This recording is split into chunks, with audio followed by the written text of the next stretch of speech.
Good morning, John. We're going to be muted here for just a couple minutes.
Prior to the start of Clermont County Board of Commissioners meeting, we always invite local clergy to come in and to lead us in prayer. This morning would have been no exception. Pastor Steve Caperton of Franklin Chapel of New Richmond, Ohio, was going to be here with us this morning.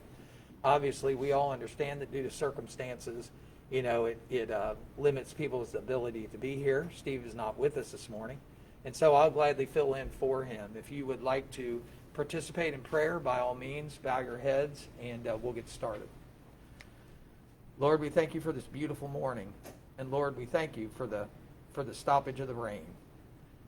We needed some sunshine. This is a trying time in Clermont County. It's a trying time in our nation and a trying time across the world. Lord, we just ask with those that are experiencing civil unrest, Lord, we ask that you place your hand on them, that they might be comforted to know that you're in control, that the things that happen in this world are your plan, not ours. Lord, we ask you be with those who serve in the United States military, those that serve in uniform, especially those officers of the peace. And Lord, those that are first responders who put their lives on the line every day. Lord, we ask that you be with them. We ask that you join them safely with their families at the end of this day. And Lord, we ask that you keep watch over them. Lord, for those that are unable to be with us here today, who are afflicted with illness, we ask that you place your hand on them, that you heal them, that they might join us at a future date. And Lord, especially this morning, we ask that you watch over Judy Casica. Miss Casica is not with us here this morning. She's been involved in an accident. We ask that you guide and direct those medical professionals that will be looking after her at the hospital today. Lord, we ask that you give them wisdom and that their medical knowledge will ensure her safety. We just ask now all these things that we pray. In Jesus' name, amen. Now to officially start our meeting, if you join me with the Pledge of Allegiance. I pledge allegiance to the flag of the United States of America and to the republic for which it stands, one nation, under God, indivisible, with liberty and justice for all.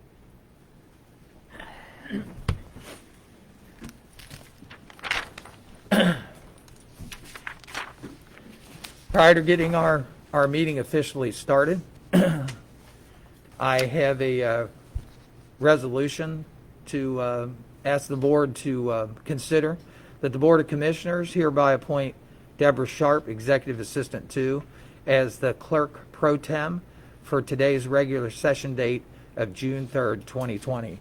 Do I have a motion to approve the appointment of Deborah Sharp? I'll second.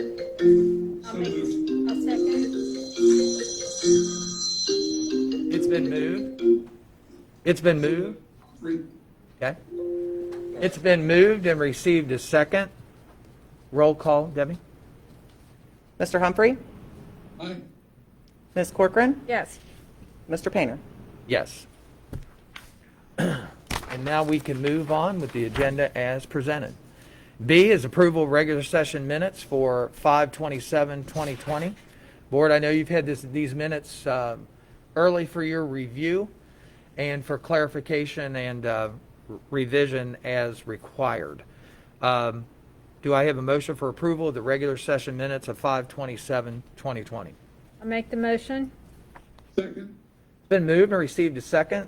Any further conversation or discussion? Roll call, Debbie. Ms. Corcoran? Yes. Mr. Humphrey? Aye. Mr. Painter? Yes. C, I understand we have a presentation this morning for Ohio Qualified Energy Project, Nestlewood Solar LLC. And I understand, is it Solonen? Okay. Yes, Soinen. Okay. Is here with us. He is the Director of Development, Land Lease Energy Development, LLC. John, I've already heard that you're on this morning, and the session is yours to give your presentation. Great, thank you very much. I'm not exactly sure how to make this work, so let me see what I can do to share my screen to show you this presentation. Can you see what I have up here now? His video's not on. No. Not yet. He's got his videos off. John, make sure video is on. There it There is. you go. Now we got a video. Now you can share it. Now try sharing it. Bottom screen, share screen.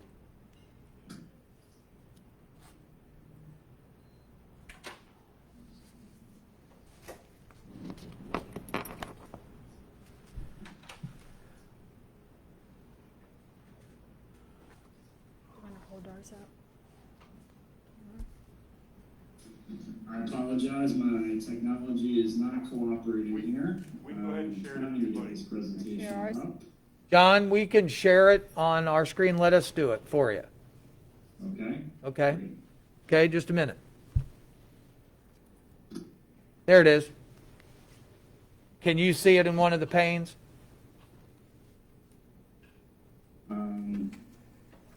Yes. Okay? Just let us know when you need to switch. Yep. When you need to go to the next slide, just let us know. Okay, great. Well, let's run through this quickly. Please go ahead, next slide.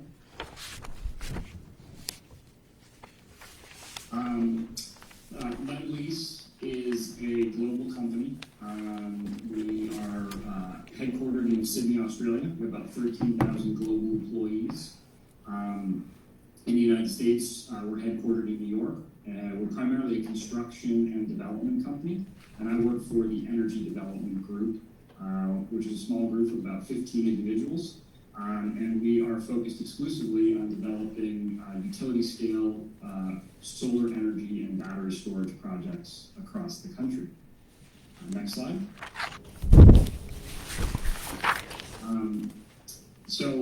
Again, our parent company, our bread and butter is construction and real estate development. These are a few of the projects we've done across the country: the 9/11 Memorial and renovation of the Statue of Liberty, major real estate developments, Chicago, New York, San Francisco, and Los Angeles.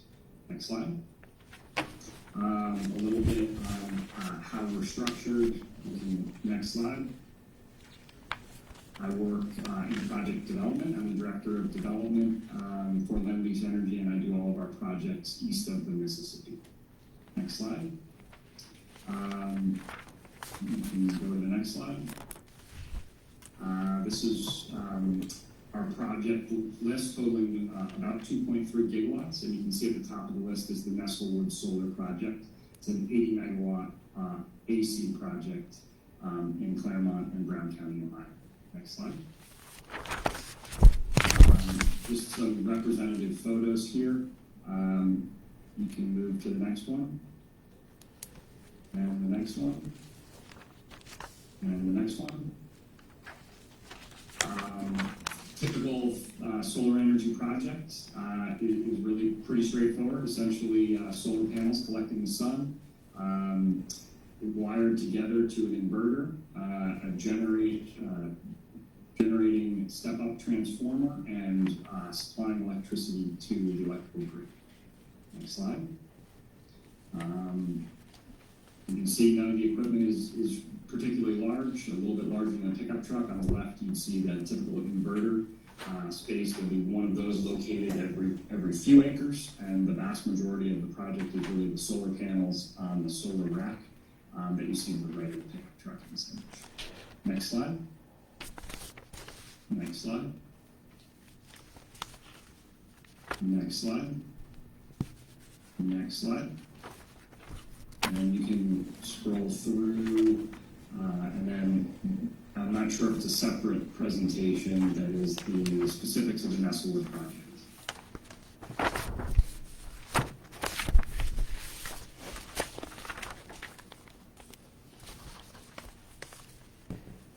There is maybe a 3-slide deck.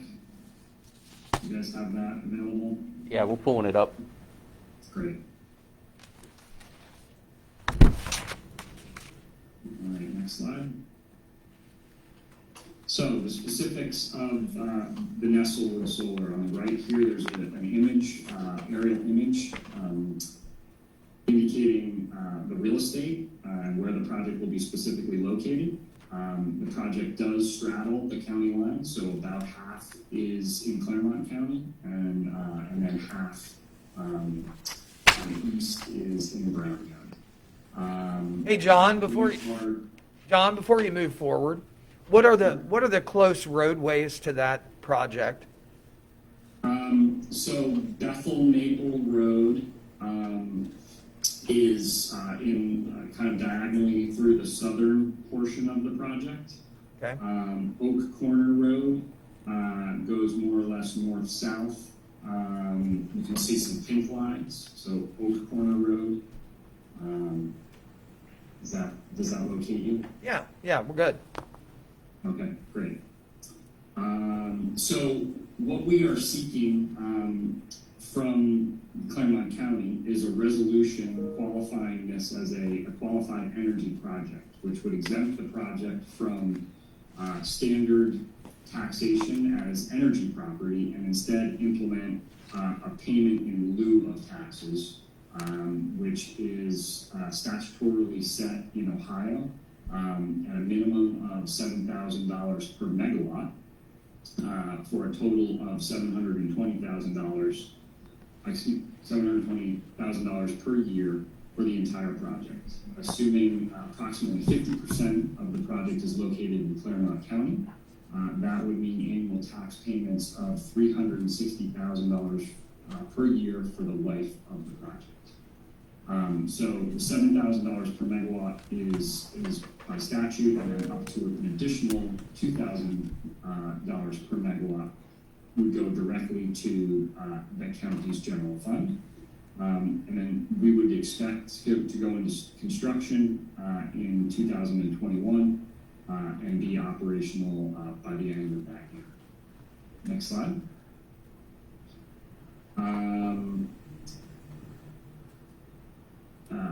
The $360,000 of new tax revenue is a net benefit to the county because essentially we don't create any of the financial liabilities typically associated with residential or other forms of development.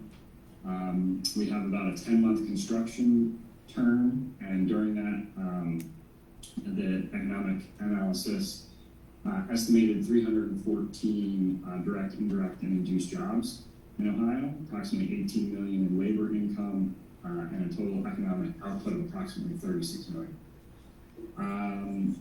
We're estimating that between 40 and 60% of the project will be built in Clermont County.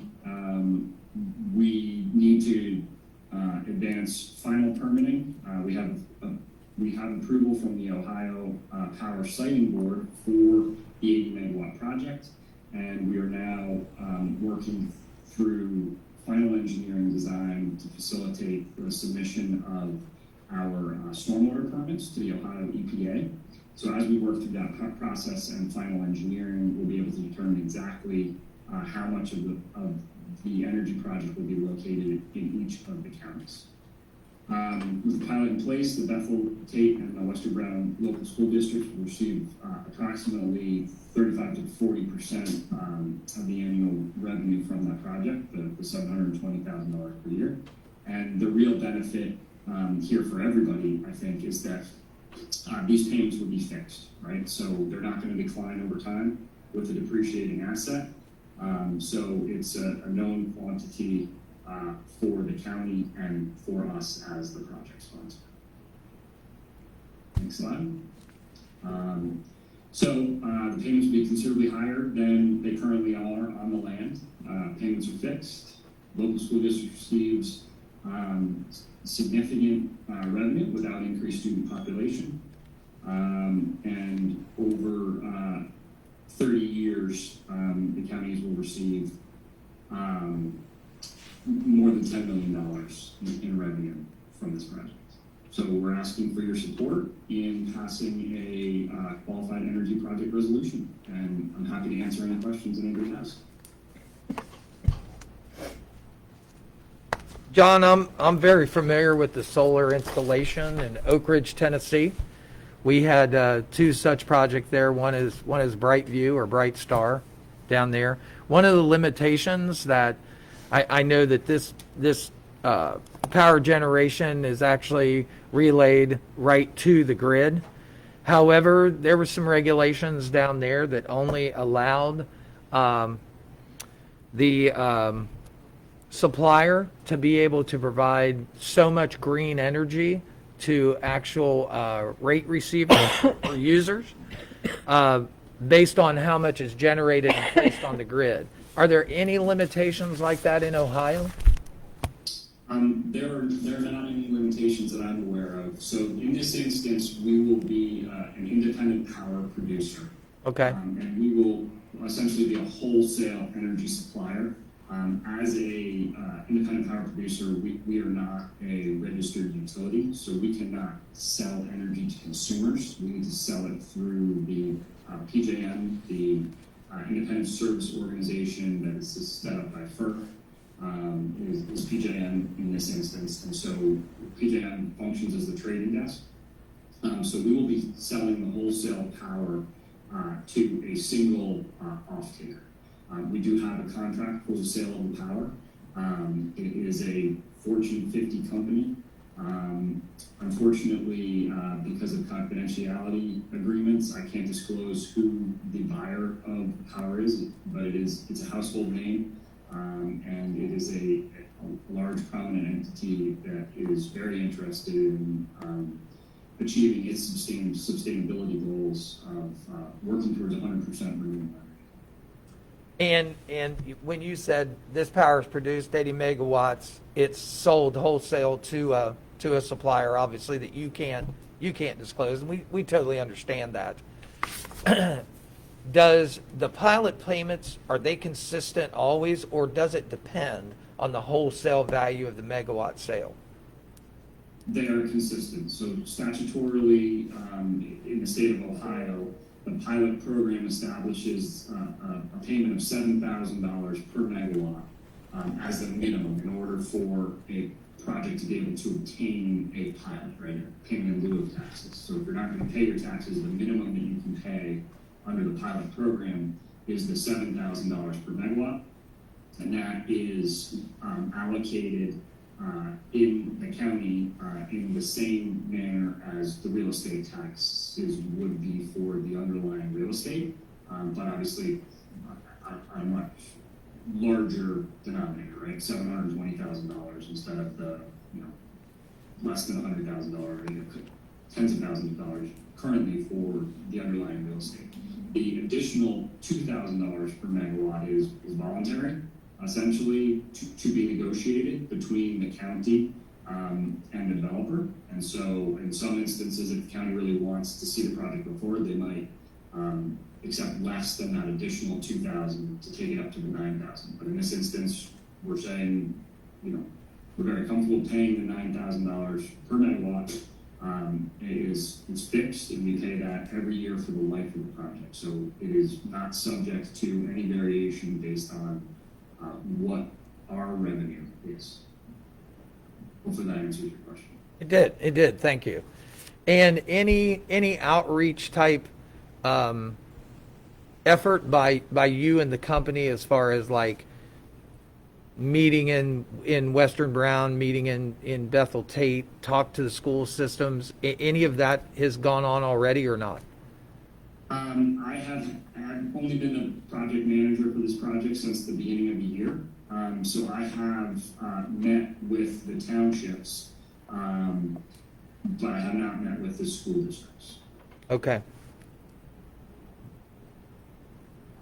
And the resolution that you would be seeking from us, again, is for designation of this project to be a qualified, is it energy? That's correct. It's a qualified energy project exemption, essentially. And so I've been working with John Workman from the ODSA. I think he has perhaps reached out to the county administrator to provide some additional information. He is a resource who candidly knows far more about taxes and these processes in Ohio than I do. That's a scary statement. You realize that, right? I'm not sure. Well, thank you. Are any other questions, board? Well, John, thanks. I think you did a great job with the presentation. We know a lot more about Nestlewood than what we knew before, and I think that probably was your main objective here. I'm glad you took the time out to, have this presentation for the board. Great. Well, thank you very much for having me. I really appreciate it. What is the process from here? Process from here So the I'm going to process have. from here is we will present a resolution to the board next week outlining the terms of the qualified energy project, as John had mentioned. So that will be presented for your approval. It is at the $9,000 a megawatt, and there are certain notification requirements in there for that resolution. And should the board decide to adopt that resolution, then that will be forwarded on to the Ohio Department of Development Services, and then they will take the project from there. Ohio Department of Development Services. Development Services. Or Development Services Agency. They kind of have a couple names now. Okay. That answer your question, John? It does. Great. Thank you very much. I really appreciate your time. Thank you. Anything else before we move on? Good? Okay. Then we will move to D, the consent agenda. Board of consent agenda has been prepared for you. I know you've had it early Friday, had the opportunity to review it. Are there any items that need to be pulled off the consent agenda for further discussion or consideration? None. Okay. Then I would ask for a motion to approve the consent agenda as presented. I'll make that motion. I'll second. Then moved and received a second. Roll call, Debbie. Mr. Humphrey, Aye. Ms. Corcoran, Yes. Mr. Painter. Yes. Then we will go to E, our non-consent agenda. The non-consent agenda starts on page 5 with the item number 13. Recommendation to the Board of County Commissioners adopt resolution number 072-20, resolving to approve payment and vendors in the total amount of $648,032.44 as set forth in the BCC approval invoice reports for checks dated June 3rd, 2020, BCC directed prepaid invoice reports and/or the procurement card transaction report as presented by the county auditor on June 2nd, 2020, and further authorizing the county auditor to issue warrants for the same pursuant to section 319.16 of the Ohio Revised Code. Do I have a motion to approve item number 13 as read? I'll make the motion. Second. Been moved, received a second. Any further conversation? Roll call, Debbie. Ms. Corcoran, Yes. Mr. Humphrey, Aye. Mr. Painter. Yes. Item number 14. Morning, I'm Lyle Bloom, Director with the Clermont County Water Resources Department, and item number 14 is a recommendation to adopt resolution number 073-20, resolving to approve the revised general plan for the county waterworks system within the Clermont County Water Resources Department for proposed improvement and expansion projects at various locations situated within various townships in Clermont County, and is more particularly described in the 5-year waterworks capital improvement plan for years 2020 through 2024.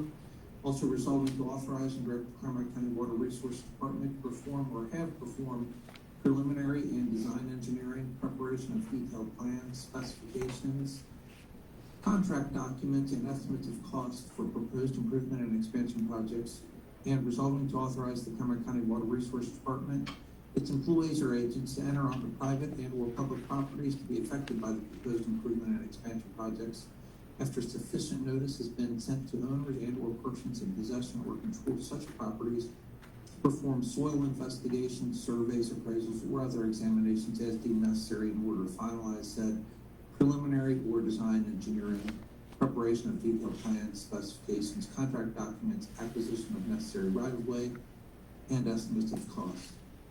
And further, resolving to authorize the sanitary engineer to make pre-application, nominate and/or make application for various local, state, and federal grants or loans, should such become available for funding of said improvement and expansion projects. And this is pursuant to and in compliance with Chapter 6103 of the Ohio Revised Code. So this is the Waterworks capital improvement plan that I presented to the board on May 20th. Board, you've heard the reading of item number 14. Do I have a motion for approval? So moved. Second. Been moved and received a second. Any further conversation or discussion? Roll call, Debbie. Mr. Humphrey, Aye. Mrs. Corcoran. Yes. Mr. Painter. Yes. Item number 15. Item number 15 is a recommendation to adopt resolution number 074-20, resolving to approve the revised general plan for the county wastewater system within the Clermont County Water Resources Department for proposed improvement and expansion projects at various locations situated within various townships in Clermont County, and is more particularly described in the 5-year wastewater capital improvement plan for years 2020 through 2024. Also resolving to authorize and direct the Clermont County Water Resources Department to perform or have performed preliminary and design engineering, preparation of detailed plans, specifications, contract documents, and estimates of cost for proposed improvement and expansion projects. Resolving to authorize the Clermont County Water Resources Department, its employees or agents to enter onto private and/or public properties to be affected by the proposed improvements and expansion projects after sufficient notice has been sent to owners and/or persons in possession or control of such properties to perform soil investigations, surveys, appraisals, or other examinations as deemed necessary in order to finalize said preliminary design engineering, preparation of detailed plans, specifications, contract documents, acquisition of necessary right-of-way, and estimates of costs, and further resolving to authorize the sanitary engineer to make pre-application, nominate, and/or make application for various local, state, and federal grants or loans should such become available for funding of said improvement and expansion projects, and this is pursuant to and in compliance with Chapter 6117 of the Ohio Revised Code. Board, you've heard the reading of item number 15. Do I have a motion for approval? Make the motion. Second. Been moved, received a second. Anything further? Roll call, Debbie. Mrs. Corcoran. Yes. Mr. Humphrey. Aye. Mr. Painter. Yes. Item number 16. Item number 16 is a recommendation to adopt resolution number 075-20, resolving to determine to make improvements relative to the construction, operation, and maintenance of the Glendale and Glenville water main replacement project located in Union Township, as identified in Exhibit A, attached thereto and made a part thereof, and designated as project number 6401-60158, in conformance with the detailed plans, specifications, and estimates of cost and financing, as herein ratified and confirmed, all of which shall be paid from one or more of any combination of the Waterworks Capital Improvement Fund, any portion of any federal or state grant or loan should such become available, and/or by the issuance of notes or bonds pursuant to Section 133.08 of the Ohio Revised Code, and payable from revenues derived from water rates and charges levied for the operation of the Clermont County Waterworks System, and subsequent thereto to approve the request to advertise for bids for the project pursuant to the plans and specifications, and to authorize the clerk of the board to place a legal notice in a newspaper of general circulation on Thursday, June 11th, 2020, schedule a non-mandatory pre-bid meeting on Tuesday, June 23rd, 2020 at 10 a.m. with bids to be received until 2:00 p.m. local time on Thursday, July 2nd, 2020 in the office of the Board of County Commissioners, 101 East Main Street, Batavia, where they will be publicly open or read aloud shortly thereafter, and the notice will also be posted on the county's website. This project involves the replacement of approximately 4,400 feet of cast iron water main that was installed between 1958 and 1968. The engineer's estimate on the project is $700,405.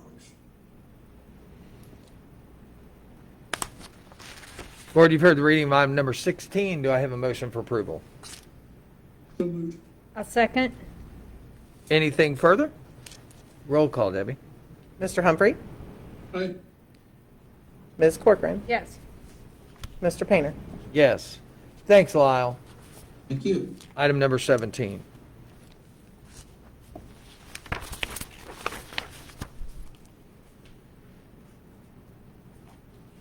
Timothy Dick, the Director of the Department of Job and Family Services, with concurrence of Thomas J. Eibel, County Administrator, to execute a 4D service contract. To execute a 4D service contract by and between the Department of Job and Family Services, Child Support Enforcement Division, and the Clermont County Sheriff, Batavia, Ohio, for the purchase of services relative to child support enforcement, including execution of personal service of process and/or execution of arrest warrants at the rate of $54.24 per unit, with a unit being 1 hour, for a total of 700 units, for a total amount not to exceed $36,656.50, effective April the 1st, 2020 through March 31st, 2021, pursuant to and in compliance with the terms and conditions specified therein, and contingent upon the release of the required purchase order in concert with requisition number 3040-00 dated April 30th, 2020. Board, you've heard the reading of item number 17. Do I have a motion for approval? I'll make the motion. Second. Been moved and received a second. Any further conversation or discussion? Roll call, Debbie. Mrs. Corcoran. Yes. Mr. Humphrey. Aye. Mr. Painter. Yes. Thank you. Thank you. Item number 18. Morning. It's a recommendation of Brandon Hepner, Director of Information Systems Department, with the concurrence of Thomas J. Eigel, County Administrator, to execute a memorandum of understanding by and between the Board of County Commissioners of Clermont County on behalf of the Clermont County Sheriff's Office and Greater Cincinnati Behavioral Health Services to facilitate the collection, analysis, and sharing of data in order to streamline the process for determining individuals with health issues, whereby the jail shares booking and release information with GCB effective July 1st, 2020 through June 30th, 2023, pursuant to and in compliance with the terms and conditions set forth there within. Board, you heard the reading of item number 18. Do I have a motion for approval? So moved. I'll second. Been moved and received a second. Any further conversation or discussion? One of the things just to bring out in this particular move to share information, this has been a long time coming. This is what Stepping Up initiatives in the state of Ohio are based on. It's about being able to share information with people who are incoming to a jail liaison so that they can be properly diagnosed for codependency and other dependency and mental health issues, to understand better, why they have gotten into the situation that they're in, so that can be services can be provided to them that make a difference. So thanks, Brandon, and thanks to Sheriff Leahy always for his continued support of efforts like that. Really appreciate that. Anything else? Roll call, Debbie. Mr. Humphrey. Aye. Mrs. Corcoran. Yes. Mr. Painter. Yes. Item number 19. Hi, Sherry. Morning. Morning. Sherry Smar, Community and Economic Development. I have a recommendation of myself, Grants Coordinator, Department of Community and Economic Development, with the concurrence of Greg Bickford, Assistant County Administrator, to award the bid for project number 2018-04 relative to the Franklin Township Fire and EMS Building Improvements Project in concert with the Clermont County Community Development Block Grant Program for fiscal year 2018, pursuant to the plans and specifications, to Kramer and Feldman, Inc., located at 7636 Production Drive, Cincinnati, Ohio 45237, for the lowest and best bid received on May 7th, 2020, in the total amount of $248,400, and to execute the contract relative thereto, with said services to commence upon issuance of a written notice to proceed from the Department of Community and Economic Development, and to be completed by December 31st,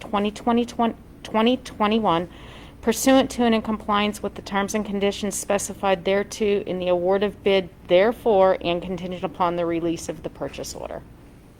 Board, you've heard the reading of item number 19. Do I have a motion for approval? I'll make the motion. Second. It's been moved and received a second. Any further conversation or comment? Roll call, Debbie. Mrs. Corcoran. Yes. Mr. Humphrey. Aye. Mr. Painter. Yes. Thank you. Thank you, Sherry. Item number 20.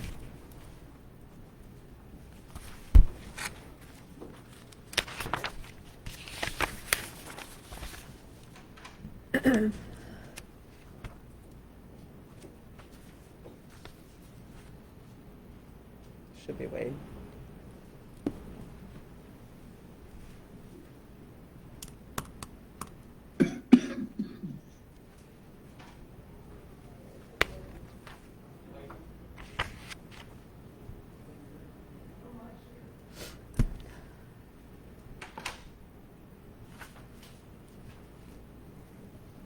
Maybe working on the air conditioning.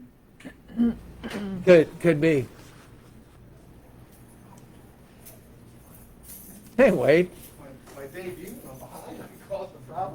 We figured you might be working on the air conditioning. It's back up and running. Dave got it fixed. Contactor blew. My apologies. No problem. But she's back up and running. Number 20 is a recommendation of myself, Wade Grabowski, Director of Clermont County Facilities Management Department, with the concurrence of Mr. Thomas J. Igo, County Administrator, to execute a contract for minor public improvement projects by and between the Board of Commissioners of Clermont County, Ohio, and Gray Bar Electric out of Cincinnati, Ohio, for the Clermont County Common Pleas Courthouse Camera Upgrade Project, in accordance with the scope of services as stated in Exhibit A, attached thereto and made a part thereof, which identifies the U.S. Communities Contract, MAIS 1540125, as the requisite source for exemption from competitive bidding, therefore, and also includes an excerpt of their proposal price sheet, which is included therewith, in an amount not to exceed $110,039.79, with said services to be completed within 180 days of the contract's receipt of a signed contract, and notice to proceed from the Clermont County Facilities Management Department pursuant to and in compliance with the terms and conditions set forth therein. This is also contingent upon the issuance and receipt of a current BWC compensation certificate of employer's right to pay compensation directly, and the release of the required purchase order in concert with requisition number 209, dated December 27, 2019. This is actually part of a larger project that we had a grant for last year, which we paid for the equipment last year, and this is some additional equipment and the labor. So, Okay. Board, you've heard the reading of item number 20 for the Clermont County Common Pleas Courthouse Camera Upgrade Project. Do I have a motion for approval? So moved. I'll second. Been moved and received a second. Any further conversation or discussion? Roll call, Judy. Roll call, Debbie. Sorry about Mr. that. Humphrey? Aye. Ms. Corcoran? Yes. Mr. Painter? Yes. thank you very Wade. much. Thank you, Wade. Item number 21. This is Gary Bryant, Court Administrator for Juvenile Court. This is a recommendation of Judge James A. Shriver, Clermont County Juvenile Court, with the concurrence of Thomas J. Igo, County Administrator, to authorize David L. Painter, President of the Board of County Commissioners, to execute Amendment Number 1 to the Ohio Department of Youth Services Juvenile Court Grant Agreement and Funding Application by and between the Clermont County Board of County Commissioners in the state of Ohio Department of Youth Services for and on behalf of the Clermont County Juvenile Court for the Reclaim Ohio Grant Subsidy Program, the Youth Services Grant Subsidy Program, and the Competitive Reclaim allocation for the state fiscal year 2020 for the biennial period commencing on July 1st, 2019 and ending on June 30th, 2021, previously ratified by the Board of County Commissioners on June 19, 2019, with a realignment of funds, which represents a decrease in the amount of $4,848.20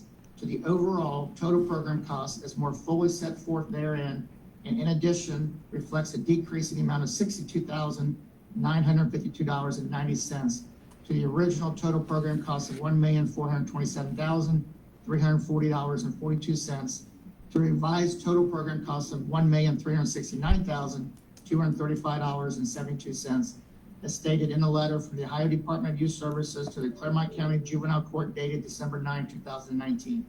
Relative thereto, therefore, revising the overall total program cost for the aforestated grant subsidy program for state fiscal year 2020 from $1,369,235.72 to $1,364,387.52 as set forth therein. Board, you've heard the reading of item number 21. Do I have a motion for approval? I'll make the motion. Second. Been moved and received a second. Any further conversation or discussion? Roll call, Debbie. Mrs. Corcoran? Yes. Mr. Humphrey? Aye. Mr. Painter? Yes. Thanks, Gary. Appreciate that. Item number 22. Good morning, it's County Engineer's Office.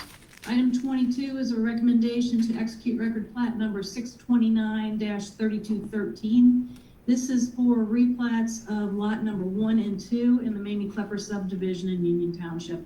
This is for an ingress-egress easement that the two property owners are in favor of.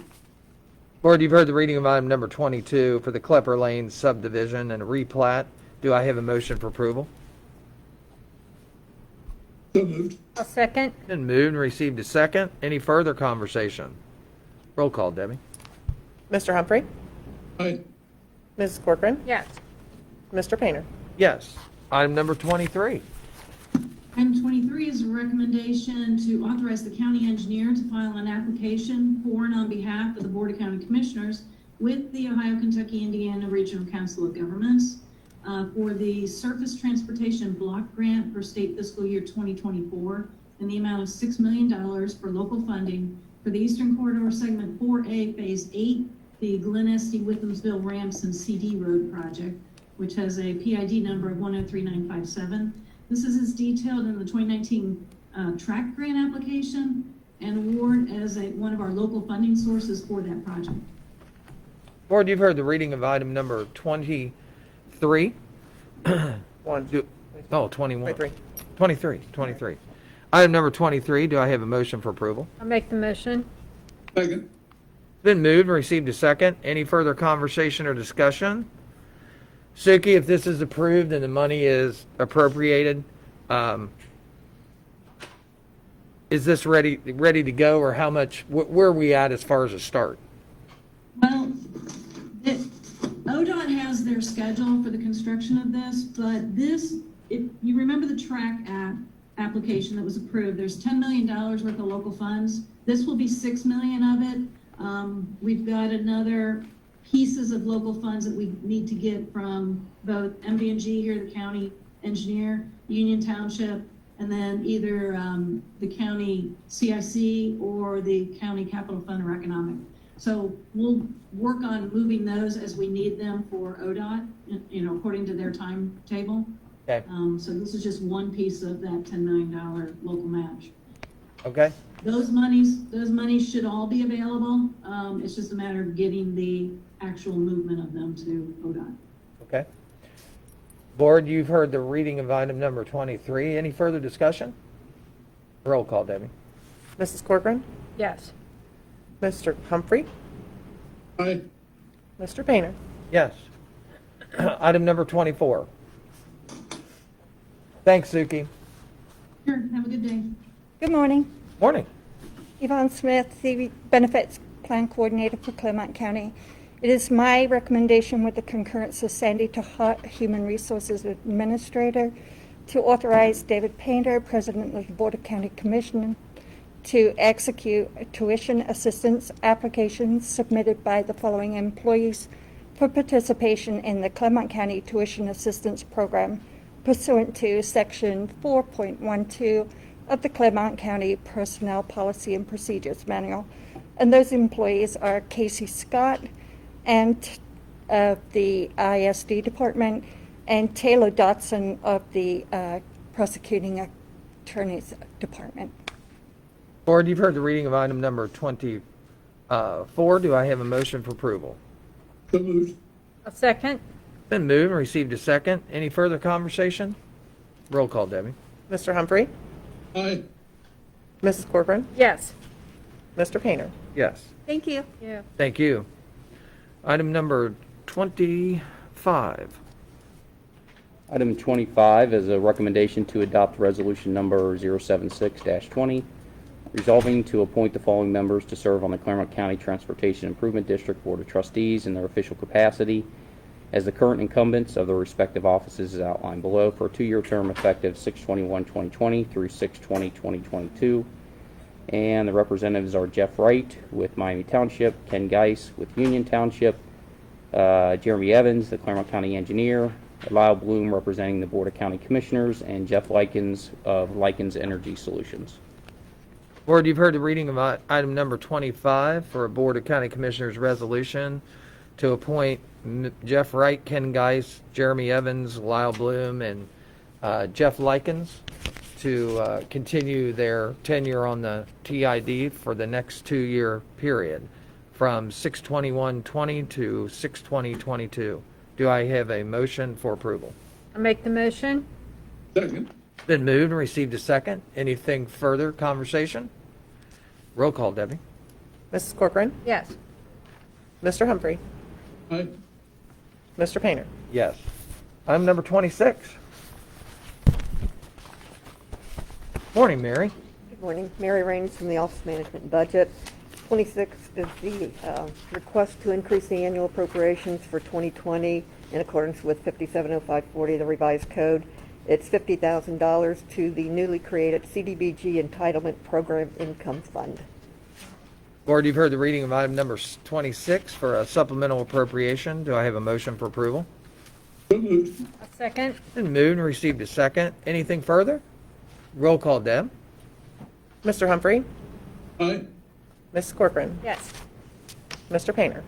Yes. Thank you. And before, do we have any additions to the agenda No, sir. at this time? But this is the time we usually do a budget update if they have Yep. one. I'll go ahead and move us to H for county staff and elected official discussions. Mary, I know you always update us on where the budget is, and if you'd be so kind to do that this morning. We really don't have any new information this week from the state or any indication of what the revenues are doing. I've got department budgets have come in, and I'm in the process of reviewing particularly the revenue estimates. So we're seeing impact to the court fines and forfeitures and intergovernmental, of course, the sales tax. So basically, the projections that we made before and we have now are the best that we have. that we have right now, right. And when's the next wave of information expected from the state so that we can actually see what actuals look like? On the 8th, we'll have information regarding casinos and any monies that may have come in. They haven't opened as far as I know. Okay. Won't be anything there, so it's still going to be another 2 weeks before we get anything. Okay. Well, thanks, Mary. Appreciate that. You bet. And since we're in county staff elected official discussion, Tom, did we have any update as far as COVID-19 or Julianne or Yeah. Pam this morning? Yeah, Julianne couldn't be here this morning, but she sent me an email. I asked her if there's anything I could pass along. She responded with, "We are waiting on the order for county fairs to come out, and we'll be working with the fair board on what they may be able to do going forward, particularly with junior fair." They have brought on 3 contact tracers to assist them, as some of their staff will need to transition back to their regular jobs, and we will be adding a few more over the next few weeks. Funding for the temporary positions comes from grant funding from the state, and they are expected to have funding for the positions through December at this point. And something just to check on there, I understand, from what you read and what you've heard, that they're going to give guidelines for state fairs in Ohio, but that they're going to leave it to local decision. I think that's what the article from the DeWine administration said. Okay. So I'd really be interested in, what is that local decision? What can be made? I mean, it's always ironic that they say, well, we're going to give you guidelines to go by, but we're going to leave it to be a local decision. And I just wonder, how much breadth of decision can be made as far as that. It would be, it is a travesty not to be able to proceed with the fair. Okay. So I'd be really interested in hearing that. Okay. I'll go ahead and pass that along. Okay. Any other county or staff elected official discussion this morning? Yeah, I want to go ahead if we can. We've got about 5 minutes before the public hearing. If you want to consider Bill Harris from CTC, give us a quick report on Metro's request to reduce some of the service hours on their routes into Clermont County. So I'll ask Bill to give the board a little summary of what the request is. And keep in mind, there's no action required today. This is just an update on what they're asking for us. And I understand this is sort of wanting to suspend a couple routes. Yeah, they have, and this is just the 82X route in Eastgate. The Milford route, they're not going to make any changes to. So there are 5 a.m. Service times and 5 p.m. Service times coming back from downtown Cincinnati. And they're proposing, I think, to suspend 2 of those times, the morning and afternoon. Bill here this morning? Yeah. Sure. There's a little bit of a lag. Then after him, we'll probably go to the public meeting and that's and at not 11 make o'clock, it to so executive. Okay. Yeah, we have about 5 minutes. Okay. Hey, Bill Harris. Morning. No problem. Good morning. Good morning. Bill Harris, Director of CTC, here to talk to you about our Metro partners. They have asked us to consider suspending some routes as you see on the handouts that we've provided for you. Same thing that happens with our Amelia routes. They'd like to suspend some times. They would like to go from 5 pickup times down to 3, and they are at 6 a.m. Old habit, sorry. 6:53 a.m., 7:53 a.m. in the morning. And that's the Union Township Civic Center pickup down to the Government Square. And then the evening, 3:57, 4:41, and 5:20. Now these times they kept the original start times and the finish times, and they kept the time in the middle so that every patron will have.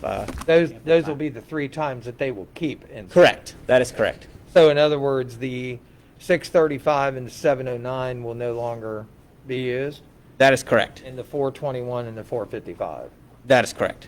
Yes. And did I read correctly on there that their ridership had been somewhere 100 and over, and now it was kind of down to 12 to 15? Was that? Yes, right? It is taken a major hit, more so than us. But they do a lot more business than us, but they have taken a major hit. Yes. And I do know that Metro has just made a really big effort prior to this impact of redesigning their routes to up ridership and to make them more available to people who actually use those routes for work.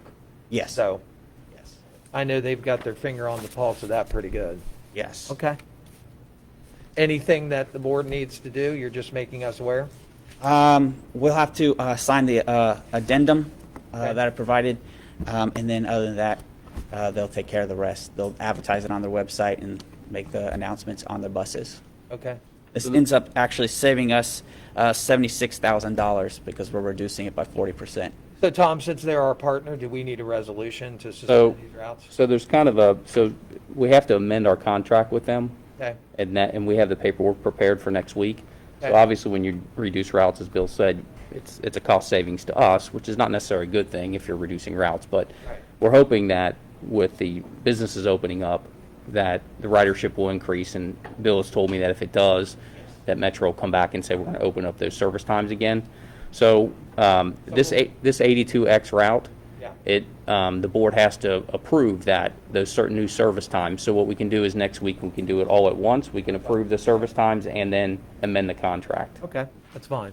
It's fine. I just want to make sure that we do what you need if, you need something now.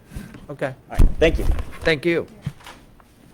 Any other staff or elected official discussions? Just real quickly, we do have a minute. We received a notice last week from CCAO about registering with the state's Office of Budget Management for our coronavirus relief funding in case Senate Bill 310 is enacted. Yep. So I did that. I just wanted to let the board know that I did register the county, and that's that $350 million that they're talking about distributing with the local government fund formula. So we'll wait to hear if that's actually approved. And I understand that we've been very proactive as far as ensuring that those costs that have impacted us because of COVID have been coded to a separate account. Yeah, and we're also looking at, not only have we coded it, we're also looking at personnel time as well, because they may be opening it up for that as well. Okay. So we're going to see about coding that personnel time in the future and going back and looking at that too. Okay.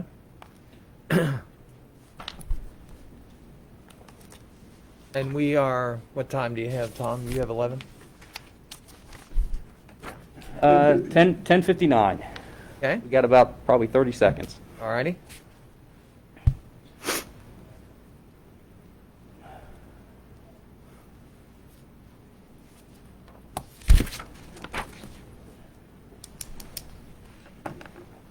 $10:59, 11 o'clock. So I'm going to move to item J. We have an 11 a.m. public hearing scheduled today for the annexation of real property situated within Batavia Township. This annexation is consideration as to the village of Batavia pursuant to section 709.02 of the Ohio Revised Code. It is now 11 o'clock, and this is the date and time and place of public hearing in accordance with section 709 of the Ohio Revised Code. It's a petition for annexation of real property situated within Batavia Township to the Village of Batavia pursuant to Section 709.02 of the Ohio Revised Code. I understand that Alan Edwards from our prosecutor's office will give an oath to all witnesses that are desiring to testify. Is that correct?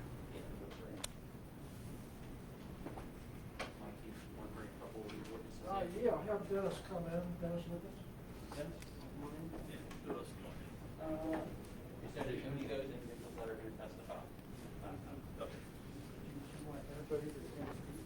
Yep. Make sure we get some distance here.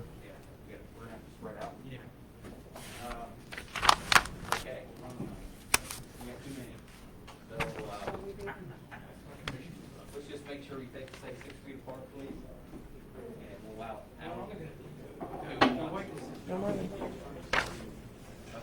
I've only got one witness. Okay. Anybody else testifying? If you're not testifying, you don't need to be. Yeah, you There's a place they can observe, right? Yeah. Oh, yeah. They Oh, yeah. watch everything across the hall. And then if they want to speak. I cleared them out. Well, they're allowed to have more than one because this is a political, Yeah. this is a public political hearing, which is exempt from that 10-person rule, like a protest or any of that. Are you gonna, do you want me to help her get home if she's released Yes. back? Is what? You part? Talk to me when I do. Everyone who's going to testify, please raise your right hand. Do you solemnly swear that the testimony you're about to give in the following matter is the truth, the whole truth, and nothing but the truth, so help you God? Yes, sir. Thank you. Okay. And then we can call you in one at a time, please, if you could. And Tom, just to not belabor that point, just since Alan is here, I would take this as far as this testimony as part of your First Amendment right. This is a public meeting. You have the right to participate. Obviously, in the state of Ohio, that's exempt from, the requirements. So, But as far as making the record in this matter, we would need to be sworn. correct. Okay, no problem. Okay. Yeah, They're going to testify. Everybody's I'll take the sign-up sheet. Okay. Across the hall and get everybody to sign in. Sign in. And we'll call you in. Thank you. okay. All right. Everybody's been sworn in that needed to be sworn in. Yes, sir. And first up is Craig Reisner is here from the engineer's office and is going to give us a report on this proposed annexation. Good morning, Craig Reisner, Clermont County Engineers Office. Today we have a request for annexation to the Village of Batavia, 157.2 acres. I've reviewed the plat and description, including the proposed annexation, and an accurate legal description of the perimeter of the territory proposed to be annexed, and an accurate map or plat has been provided in the application. We have approximately 7 properties included in the proposed annexation, and they are owned by 2 owners, the State of Ohio and Charles J. Kubicki, LLC. This annexation is along Batavia Road. If you're familiar, it begins at the school and extends across the overpass, across State Route 32, and contains some acreage on the north side of State Route 32. The Village of Batavia currently contains approximately 1,881 acres. The proposed annexation would represent an increase in village area of 12%. The territory proposed to be annexed shares a continuous boundary with the municipality for a length of 5% of the perimeter of the territory to be annexed. The proposed annex includes 2,950 feet of a county road maintained by the county engineer, Batavia Road number C368. If the annexation is approved, this portion of Batavia Road will be removed from the ODOT road mileage certification program and will no longer be maintained by the Clermont County Engineer's Office. If the Board of Commissioners approve this annexation, a Mylar copy of the annexation plat shall be recorded in the county recorder's office. That it? Board, any questions for Craig? As far as the boundary or where the annexation is located? Hearing none. I'd ask, is there anyone here that would like to speak on behalf of the petitioners? Good morning. Morning, how are you, sir? I'm fine. How are you? Good. Mike Manier, 626 Main Street, Milford, Ohio, 45150, 513-248-0760. I'm the attorney for the petitioner for annexation, Dennis Nichols. Dennis is back here in the audience. Over the years, I've come before you with annexations which you may have considered problematic. This is not one of them. This is the kind of annexation that Craig loves. It's 100% one-owner annexation. And briefly, because of the mask, and lawyers are typically long-winded, I've reduced this to a written form, which I'm going to submit to the clerk. So if this is transcribed, there will be no error in what I've indicated. The applicable statute limits you to deciding whether or not the general good of the property will be served by the annexation and whether or not the annexation is unreasonably large. The primary concern and consideration is what is in the general good of the territory to be annexed. That is, it must be shown that the territory will receive some benefit from the annexation. Here, the sole owner of the property has filed a sworn affidavit with the board stating the benefits of the annexation. That, of course, was Chuck Kubicki, the sole owner. In addition, the village has passed a service ordinance indicating the services it will be providing to the territory upon annexation. Therefore, there is no question that the general good of the territory will be served by the annexation. And even though the territory will benefit from the annexation, those benefits must outweigh the detriments, if any, that may result from the annexation. However, the detriments pertain only to the territory to be annexed and the surrounding 1/2 mile. Here, there is no showing whatsoever of any detriments that will result from the annexation. The total acreage or size of the annexation only matters if the annexing municipality is unable to adequately service the territory precisely because of its size, or even if the municipality can adequately service the territory, the size of the annexation will result in some detriment that on balance outweighs the benefits. So an annexation of several hundred acres should legally be approved, provided the benefits resulting from the annexation outweigh any detriments or negative adverse impact resulting from the annexation. Conversely, a relatively small annexation could be denied if no benefits resulting from the annexation or the benefits are outweighed by the detriments. I hope this doesn't last long where we have to wear it. We do too. I'm normally not short of breath, but these things hinder. Here, there's absolutely no showing that this annexation will have any negative impact on the remainder of the township. It would have to be shown that the loss of these 157 acres would somehow be debilitating to the township or threaten its ability to continue as a viable entity. Of course, cannot be shown and will not be shown. In addition, the Planning Commission staff analysis states that the general good will be served and there will be no adverse effect from the annexation. That's a rare imprimatur that I received on my annexations from the Planning Commission. And what makes your decision even easier is that this is one owner annexation. The Ohio Supreme Court in the City of Middleton versus McGee stated that the legislative intent of the annexation statute is to give owners of property freedom of choice as to which governmental subdivision in which they desire the property to be located. Ohio courts have given great deference to the desires and wishes of property owners seeking annexation when 100% of the owners have signed the petition. Thank you, sir. In this instance, Mr. Kubicki has indicated in his affidavit why he wants to be annexed to the village, the various benefits that his property is, some 137 acres, will benefit from the annexation. Dennis will speak briefly on why it's in the best interest or to the benefit of the village to have this property annexed. I noticed there may be some people here to speak in opposition to the annexation, but as you listen to them,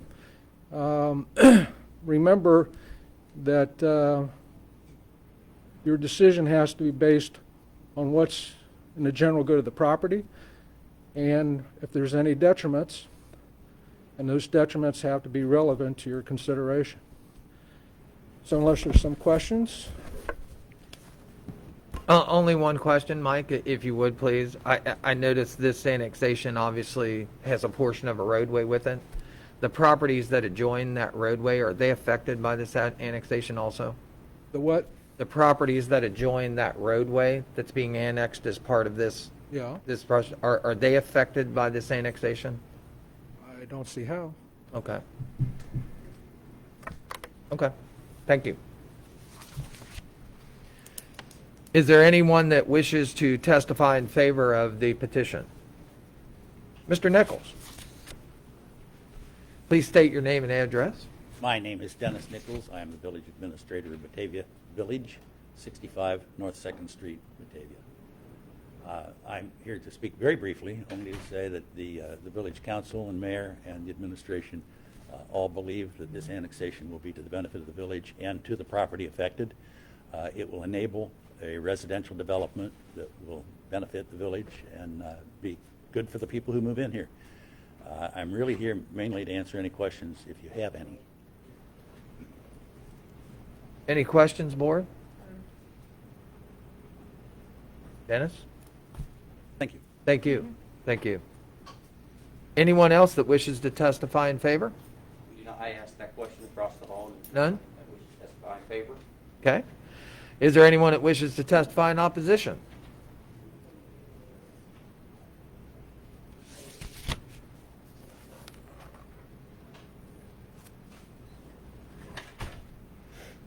May I sit here so I can better hear? Would that be a problem? I sit this seat?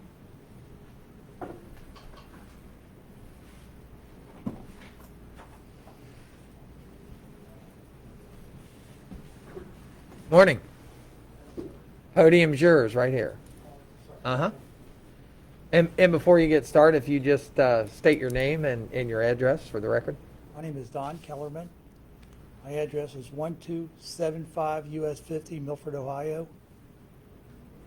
Mr. Kellerman, thanks for being here this morning. I understand you wish to talk in opposition of this annexation. The floor is yours. Okay. Well, I was never invited to any of the meetings back in November and December of 2019 when this started taking place. The deal was that we had with CUC, we purchased a property about 18 years ago, and he also purchased it. The situation is we're going to work together as a team on this thing because we both had a little bit of issues with it. So Andy Kupla came to us, made a presentation to us to do something. I called Chuck Kubicki. He said, that's not what we want to do there. We want to keep it industrial. So now this came up.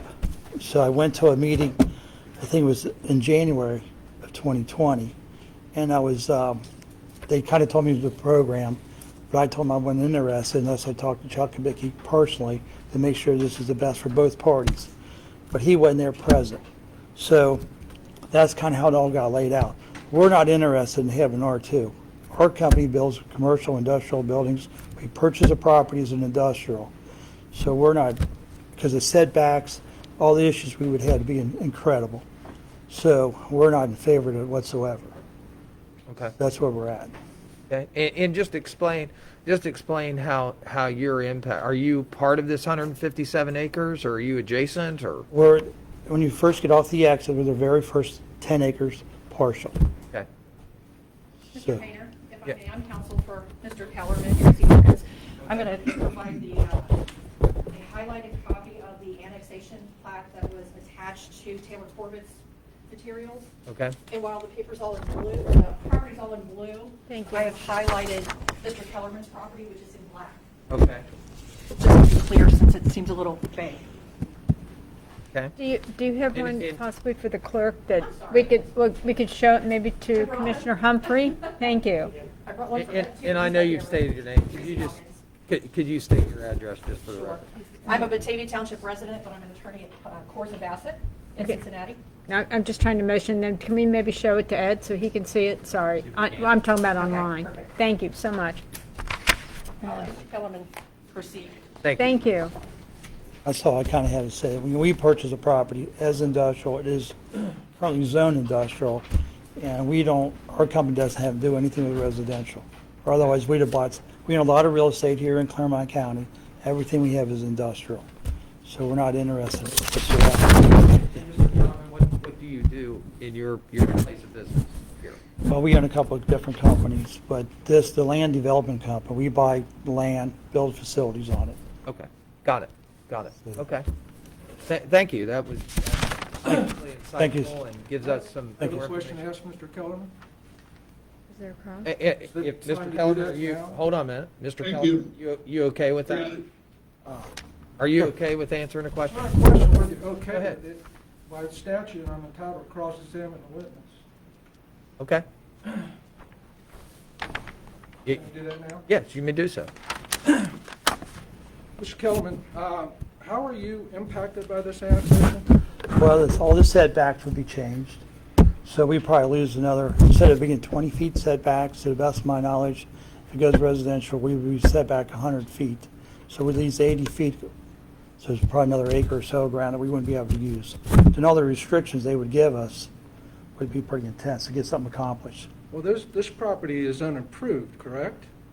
It's zoned light industrial at the moment. Well, it's unapproved, there's no buildings on it. That's not yet true. We are waiting for, As it sits now, it's unapproved, right? true. Okay, so where are you getting all this setback? Do you have some kind of contractual agreement regarding the property? If the index go through, it would get zoned R2 the way I understand it. Well, you That don't would know change- that. Please? You don't know what it's going to be zoned. Well, I'm just You're not a telling, party to this agreement. Objection. It's on the record in the annexation that they're building 700 houses. That's the proposed project. I don't know why we're mincing words here. Where is that? It's in the annexation. It's in the Village of Batavia Township minutes. Well, first of all, I'm cross-examining him, I object. not you. You asked the So, question. the property as it's zoned today is as it sits today. to the best of my knowledge, we understand there's going to be residential, approximately 7 homes be built there. So that was going to change what our plans are to do with the But that's property. speculation, correct? Well, if it gets passed, it's not. How do you know there's 700 homes going to be built there? That's what we were understood. That's what my council told us. That's what's most likely going to take place. Who told you that? Doesn't matter. That's what we Well, it does understand. matter to me. I'd like to know who told you that. My council. Your attorney? Yeah. Okay. So as the property sits there today, it's unapproved, it's zoned the way it is, and anything else you've testified today is pure speculation as to how that's property going to be used.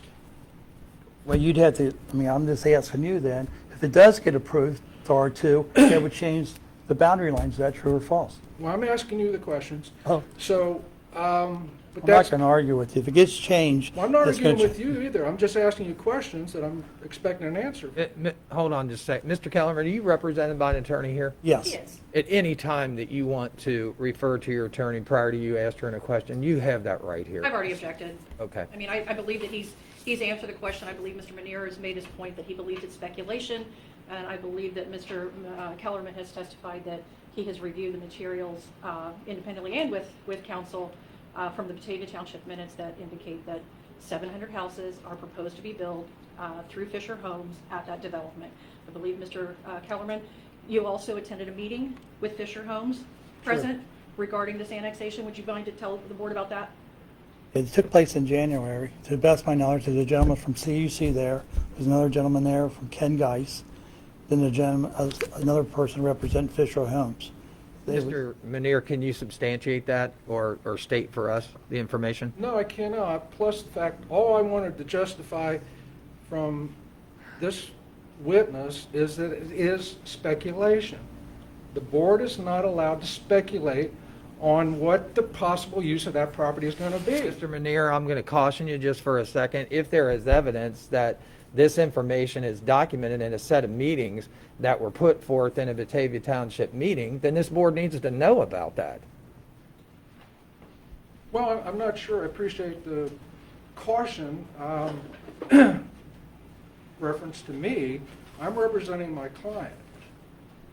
And as your attorney is going to be able to tell you, all we're hearing is from his testimony about what the property might be used for. I don't care if they have a 500-page contract saying they're going to build an industrial complex there. That might not occur. Duly noted. Developments fall through all the time. Noted. Anything further? No, all I wanted to have him testify to is it's pure speculation. Objection, You he are did not allowed to testify that it's speculate. pure speculation. That is Mr. Manier's position. That Okay. is not Mr. Kellerman's position. Understood. Thank you, Yes, Mr. sir. Kellerman. Actually, Sorry. if you don't mind, we're going to provide. Mr. Kellerman, isn't it true that the Batavia Township meeting, I'm sorry, can you guys? Oh, sorry. we've already been together all the time. If he's sick, I'm sick, and if I'm sick, he's sick. That's just the way it's going to be. Bear with me while I find my copy. I don't have my glasses on. You reviewed the minutes from the Village of Batavia Township meeting, wherein at the bottom of the first page, it stated that they were proposing to build the 700 plus or minus homes in this property to be annexed, correct? Yes. And did it also say in that Village of Batavia meeting minutes that Kellerman consented to that annexation? Which I never. But it did say that, correct? That is true. And your testimony is that you disagree, that you never once agreed to the annexation. That is absolutely true. And are you an adjacent owner, as shown on the map? Yes. Are you listed on the list of adjacent owners that was submitted with this petition? No. Do you know why you were excluded? No. Were you removed from that meeting in January? Yes. Were you asked to sign paperwork? Yes. Were you asked to review that paperwork prior to signing? Yes. Did they let you review the paperwork? I just told them I wasn't going to do it, and the CUC Chuck Kabiki would be present. And they just took all the paperwork, and they just asked me to leave the meeting. So after you left the meeting, have you had any further communications with Mr. Kubicki? No. Have you had any efforts to contact Mr. Kubicki to discuss this matter? Yes, I did. And were you successful? No. Has he returned any of your calls? No.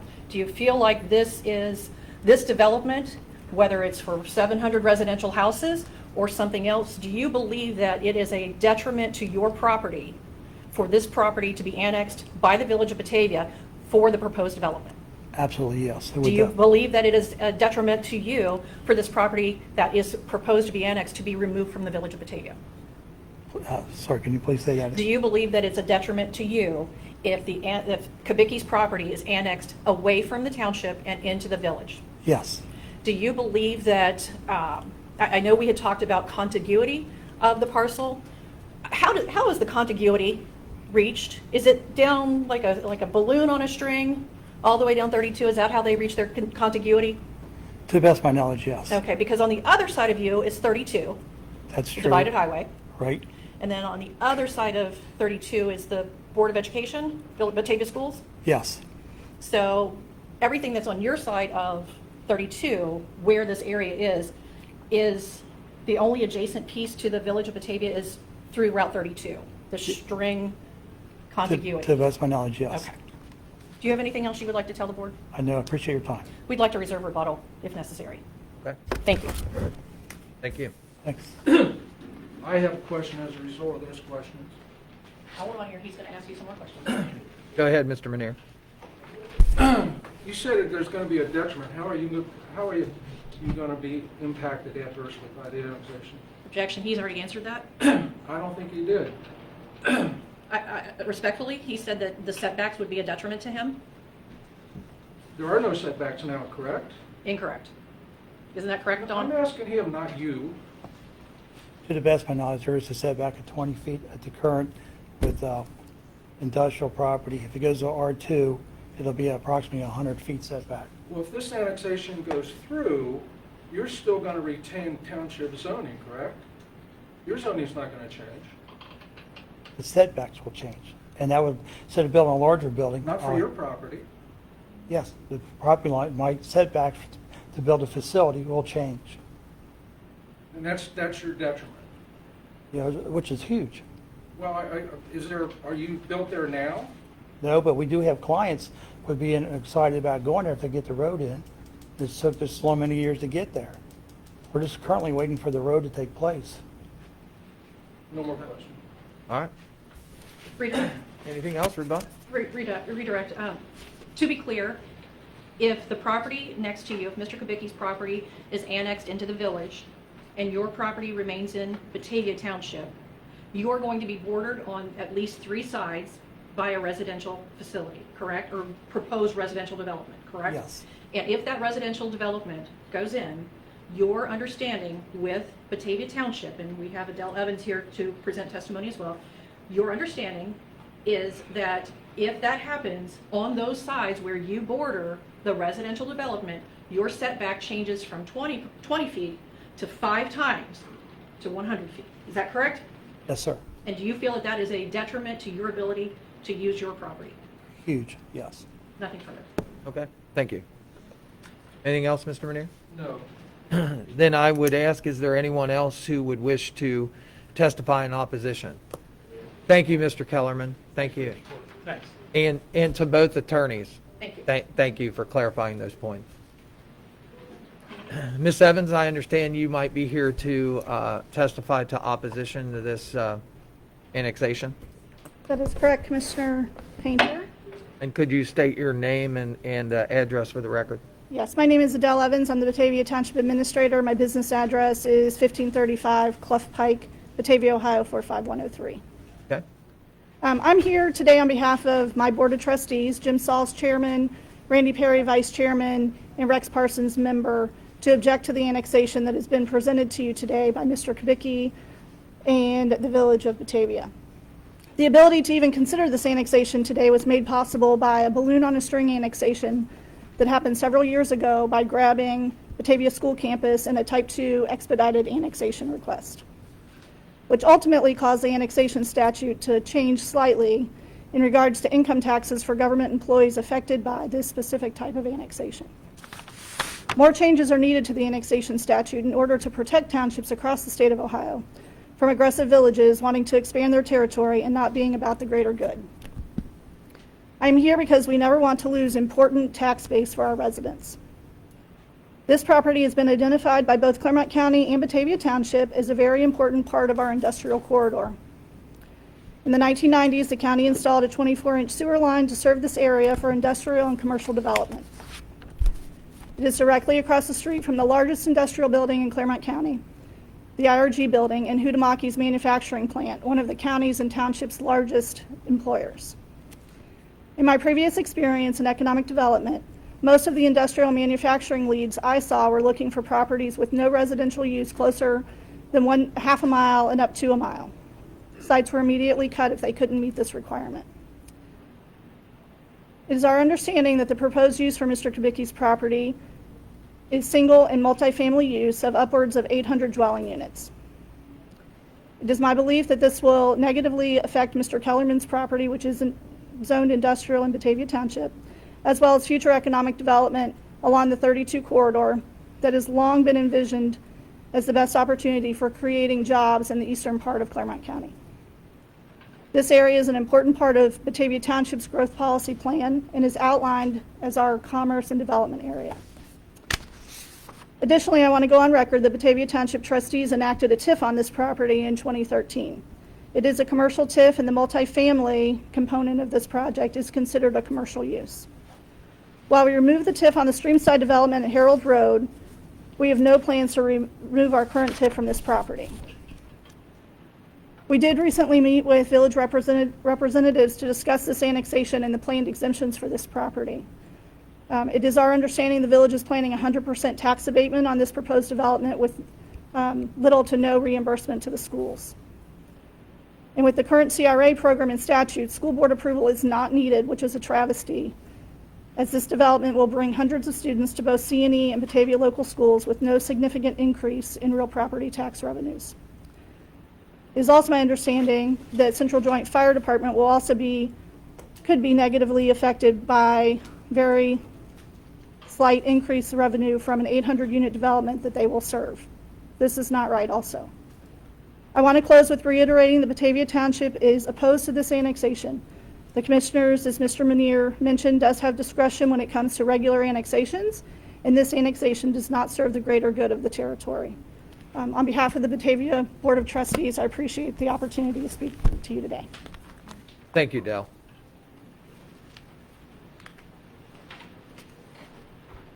Is there anyone further that wants to testify in opposition?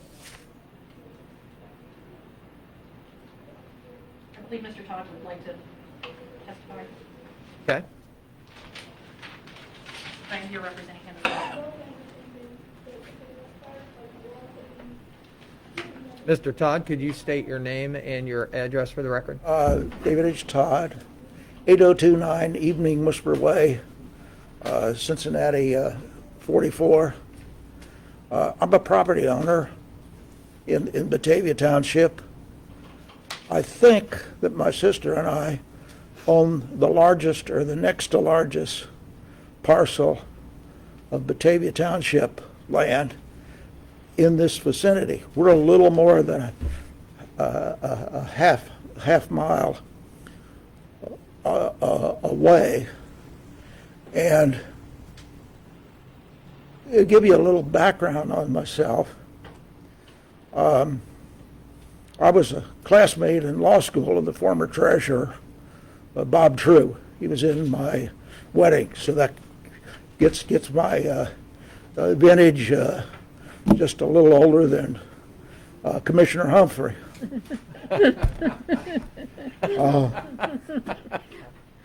I think by about 6 years. I was born in the county and been in the county long enough that the first eight grades I attended in school, we didn't have indoor plumbing. A lot of change has occurred then. The property that my sister and I owned is a 340-acre farm on Summit Road that is not suitable for industrial or residential because it does have city water, but it has rough topography. It's a place where the deer and turkey and coyotes and foxes and squirrels and rabbits roam, and part of it's a farm by the county treasurer's husband, Tim Zermely, and we've owned that property since the fall of 1987. As I look at this development, as a property owner and somebody that has been in the development business, the banking business, the law business for a long time, I look at it when we speak as the general good. I think of a typical interchange. A typical interchange on an interstate highway serves or should serve all of the property adjacent. It should serve the southeast, the southwest, the northwest, and the northeast quadrant. It seems to me, by looking at this development, two things occur. One, Mr. Kellerman's property will become an island in the township, although technically it's not an island because the industrial will still be on the south side of 32. And if this development goes through, and this is not speculation on my part, because I have dealt in my professional career with Fisher's land development people. I've sold land from my family to them. I've negotiated with them from unsuccessful. Dealt with Matt Curran with Dries, Matt Walker when he was with MI, Tim Burgoyne, who's with Howe Homes professionally. That this development, it goes as it is planned in the minutes of Batavia Township. The northwest corridor of that property will be cut off from this access to this property, and there would never be the ability to develop it by extending Batavia Road north to 270 to 6. It bothers me when that is proposed to put two separate jurisdictions in charge of the east and west north corridor of that property.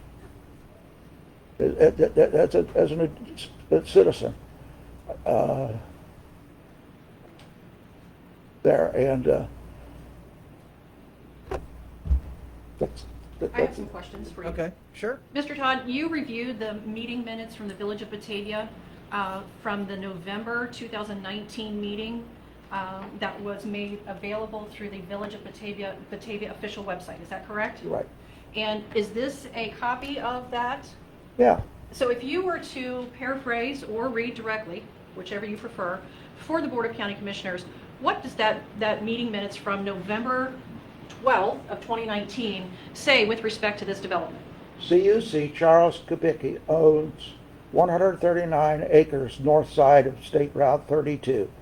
Donald Kellerman owns an adjacent 10 acres. Kubicki has signed a pre-annexation agreement, and Don Kellerman has said he would agree to the annexation.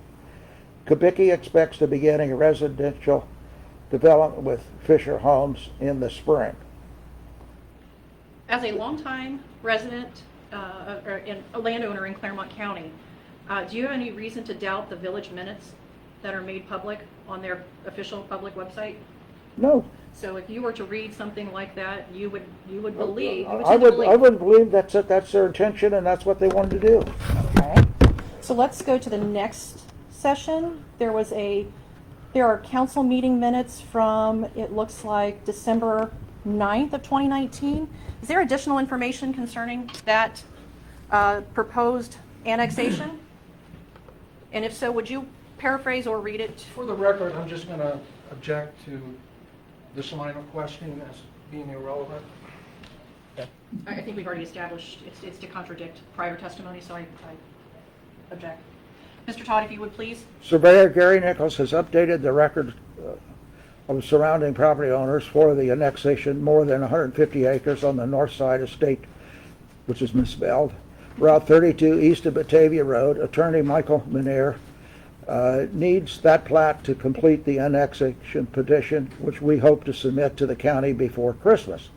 The major owner expects to bring us a development plan next week for preliminary approval. The developer plans more than 700 residential units with more than 50% single family and the rest condominium. Batavia will require a planned unit development with density not to exceed 6 units per acre. So again, Mr. Todd, I'm going to ask you, do you have any reason to doubt the minutes that were published by the Village of Batavia on their official website? No.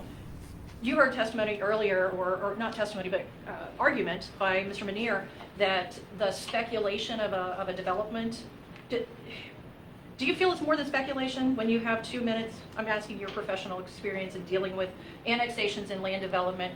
Do you believe this is more than speculation? Objection. Amen. Yes. That's a yes? Yes, it's more, yes, no, it's no, it is, It is more than speculation? it is not speculation, to be clear. All right, so, Mr. Todd, I'm handing you the list of adjoining owners that has a timestamp, March 6th, 2020. Thank you. Did you review this list? Yes, Is it one of the documents that's attached to the annexation petition? yes. We've already heard testimony that Mr. Kellerman is an adjoining landowner. Can you show me where Mr. Kellerman's name is? It does not appear on here. Mr. Kellerman's name is not on there. No, And that's part of the official record. correct. Do you have any idea why it's not on there? No. Okay. I'm going to refer you to the map that Mr. Kellerman showed the board earlier. When you look at this, this was part of the submittal to the Batavia Township or Batavia Village annexation, correct? Correct. So this is part of the official record for these proceedings as well, correct? Correct. So when you looked at this, was it your impression that the entire blue or purple color was to be annexed? Initially? That was the impression. And then after further investigation, did you determine that this was Mr. Kellerman's property? Correct. And you've heard testimony that Mr. Kellerman is not in favor of this? Correct. Okay. Was this misleading to you? Somewhat, but then I'm used to looking at shit like that. Pardon the description. You heard testimony, or not testimony, but argument from Mr. Manier at the beginning of these proceedings where and I'm sorry, we couldn't tell who was asking the question on behalf of the board, but somebody asked if there would be a detriment to the properties adjoining the proposed annexed property. And Mr. Manier's response was, I don't see how. Could you explain, do you have any information about setbacks or use of Mr. Kellerman's property from your personal knowledge of Mr. Kellerman's property? I have looked at the Batavia Township zoning regulations. If it's industrial against industrial, the setback is 20 feet. If it's industrial against residential, the setback is 100 feet. Mathematically, if you take 80 feet around the perimeter, it means that about almost an acre, 2/3 of an acre, something like that, and do the math, is unusable by Mr. Kellerman. So 2/3 of an acre, roughly? About roughly 2/3 of an acre. Doing it in my head. Okay. And you heard Mr.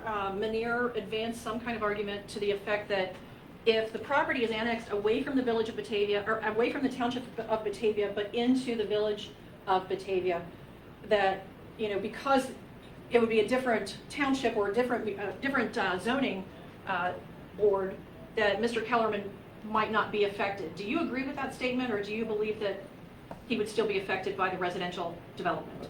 Absolutely, it would be affected. Okay, and that, to be clear, that effect would be It'd be- negative? The eighth effect to it would be the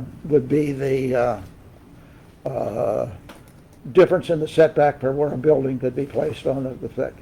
The B effect of it would be that access to his property, similar to what Milford tried to do on Chamber Drive a few years and months back, Batavia may try to restrict vehicular traffic to the property the same way Milford attempted to do that with Chamber Drive to cause the industrial users on Round Bottom Road to go across Round Bottom Road all the way to Parenttown, and then Parenttown to get on 275 to get to 275 would be a possible other detriment to. I object to that. Understood. I would just make a statement on that. It's very, very hard to speculate what, the village of Batavia to do would be based on what has happened in some other place. Good, see that.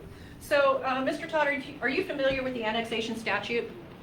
Somewhat. Okay, so are you familiar that 709.03 of the Ohio Revised Code requires, section B2 of the Revised Code, requires that within 10 days that the petitioner send by regular mail a copy of the notice of the Board of County Commissioners to the notice of the Board of County Commissioners hearing to all owners of the property within the territory proposed to be annexed, and to all owners of property adjacent to the territory proposed to be annexed or adjacent to a road that is adjacent to the territory and located directly across the road from that territory, whose names were provided by the agent for the petitioners under subsection D of section 70902 of the revised code. Yes. Okay, so that was 703B2. And we're talking there about compliance with 70902. 70902, bear with me, requires 70902, paragraph D, isn't it true that all tracts, lots, that the parcels to be annexed and the properties around that area have to be notified per the statute, correct? Now, I note that there is something at the end of 702D that says any error on the list shall not affect the validity of the petition. You've been an attorney for, gosh, can you tell us how long? Since October '63, so that'd be 57 years. Okay, so in your interpretation of statutes, statutes are to be strictly construed, correct? They are. So an error would be something, by way of an example, somebody's address is wrong? Would you agree with that? Objection. Do you agree that an omission is more than an error? Objection. Mr. Kellerman's failure to include Mr. Kellerman goes beyond an error, and it's an outright non-compliant issue. Is that correct? Yes. Again, Counselor, just for this particular proceeding, the presentation of an error or the judgment to determine that, obviously that's based on circumstances and in all of that taking case, which we're not in front of that right now. There's no error being contemplated here, so. Respectfully, the petition includes materials provided by the county, which on their face assert that 70902 that the petition is in full compliance with 70902, and Mr. Todd's testimony is to advise the commissioners that that's not the case. Understood. Mr. Todd, do you have anything else you'd like to say? Mr. Menier, anything? I have no questions of Mr. Todd. Okay, thank you. Thank you. Thank you. Any further? Anyone else that wishes to testify in opposition? Mr. Painter, may I make a closing? Absolutely. We heard Mr. Todd and Mr. Kellerman present testimony about their experience in Batavia Township, about this annexation in particular.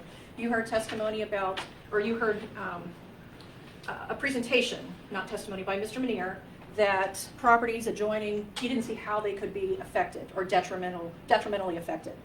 Another thing that we heard Mr. Menier cite was the McGee case, where the landowners should have the freedom of choice.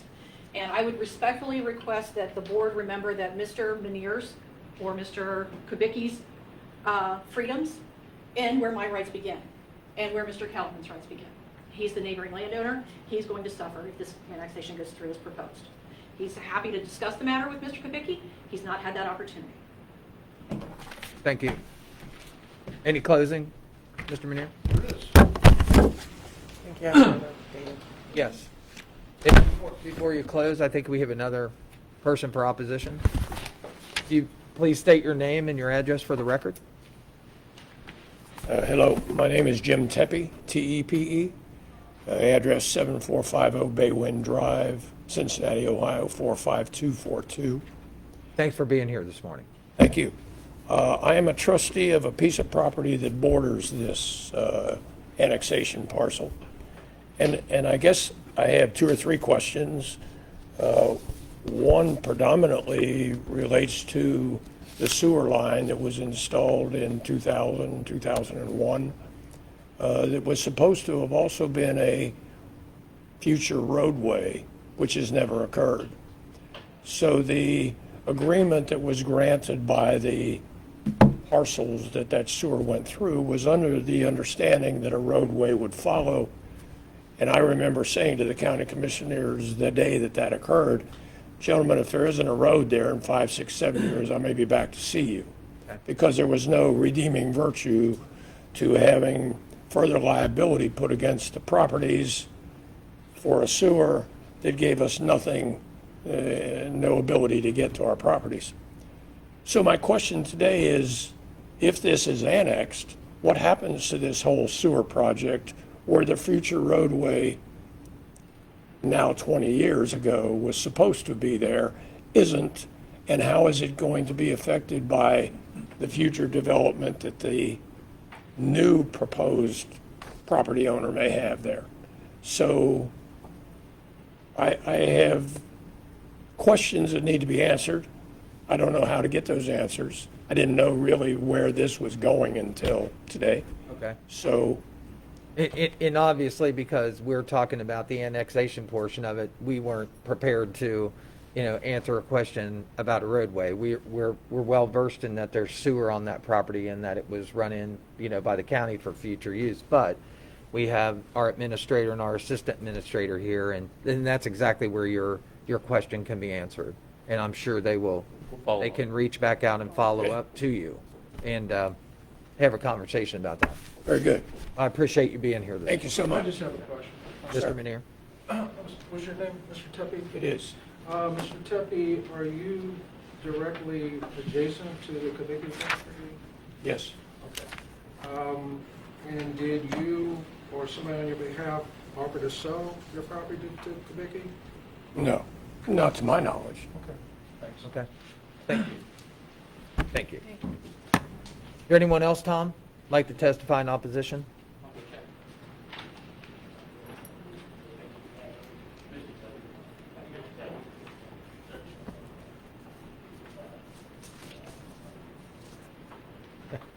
We're here today.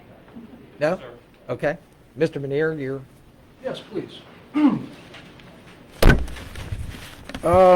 I have a tremendous amount of respect for David Todd. I consider him along with Bob True, one of the icons of the legal community in Clermont County when I first started practicing law 47 years ago. So I have a great deal of respect for him, and but having done annexations for the last 40 years, I'm more than a little bit acquainted with it. And if the board would like to refresh itself on the annexation law, I filed a very extensive and thorough brief with the Common Police Court and an appeal I filed from a board's decision recently regarding the Owensville annexation. And in that brief, you will see that the effect that an annexation will have on an income tax is not relevant. The board cannot consider what effect an annexation will have on income taxes of the property or surrounding property. The effect that an annexation may have on a school district, the board may not consider that. It's not part of the board's purview. That is up to the local school district. Again, zoning is not within the purview of the Board of County Commissioners. That's a local issue for the local zoning people alone to determine. Also, I was a little surprised that the township has stated an objection to this. I met with the township representatives in Batavia, and we had a meeting to discuss the annexation, and it was my understanding that they were not going to object to the annexation. Apparently they changed their mind, which obviously is their right to do. You must remember there is no development there now. Again, the development is a zoning issue. The setbacks and all that, that's zoning. That's not your job to consider that.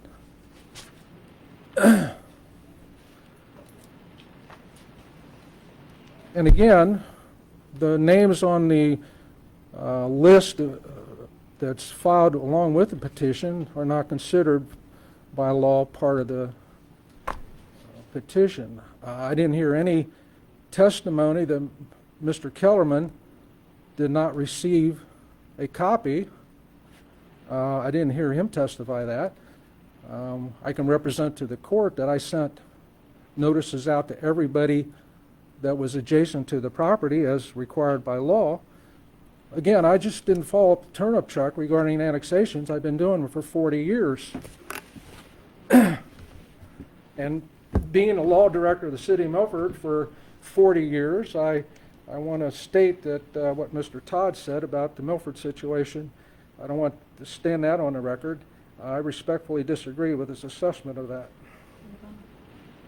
This annexation is going to happen. It's going to happen. It's whether it's a regular annexation or an expedited annexation, that property is going to be annexed to the village of Batavia. And one of the things that I have deeply felt concern about, again, being involved in Milford politics for so long, is the acrimony that's caused by these annexations with the township. For many years, the city of Milford, Miami Township, had an acrimonious relationship because of the annexations. Owensville and Stone Lake Township have a very acrimonious relationship. That shouldn't be. These people should work together. And the reason the annexation, whether township representatives like it or not, the annexation law is favorable to municipalities growing and expanding. Whether you agree with it or not, or whether I agree with it or not, it's determined that the township form of government is anachronistic, and municipalities want to grow because they want to be able to obtain the population to allow them to have a charter. Home rule. Once you have a charter, you have home rule. And this is the goal of every small community. And you can't argue with the fact that the legislature, with the imprimatur of the Supreme Court of the state of Ohio, has indicated that municipalities are to be encouraged, especially 100% one-owner annexation. So I have a great deal of respect for the members of the board, but I'm indicating to you this annexation should be a no-brainer.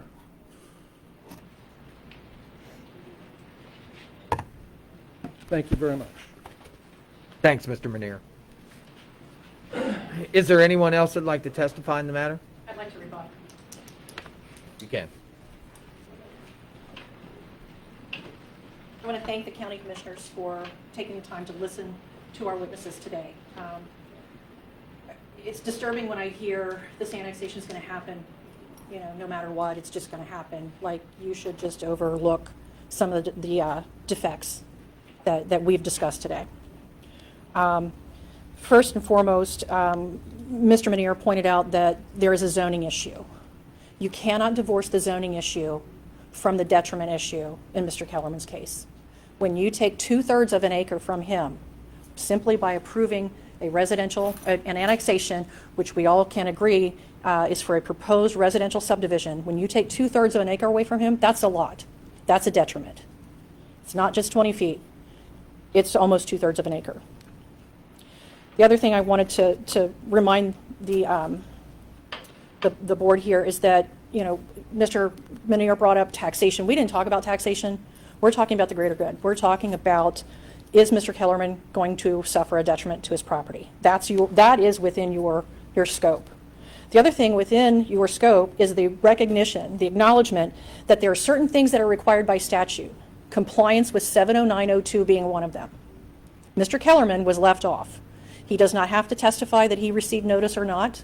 The fact is, the statute requires that he be included in that paperwork, and he was omitted. It's more than just an error, it's an omission. These are two different things. So while you don't have maybe the authority to consider things like zoning and whatnot, you also don't have the authority to change the statutory requirements. If the law didn't want it in there, it would not be in there. And the fact that he has to comply, anybody doing an annexation petition has to comply with 70902 makes this fail under the regulations. We respectfully request that you deny the petition for annexation. Thank you. Thank you.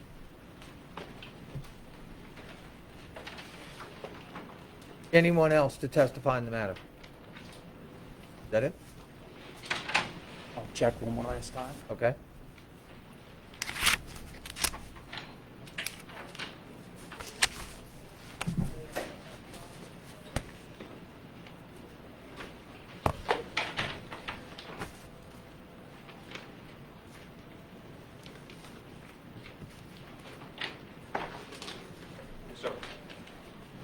Then we wish to thank everyone for attending today's public hearing.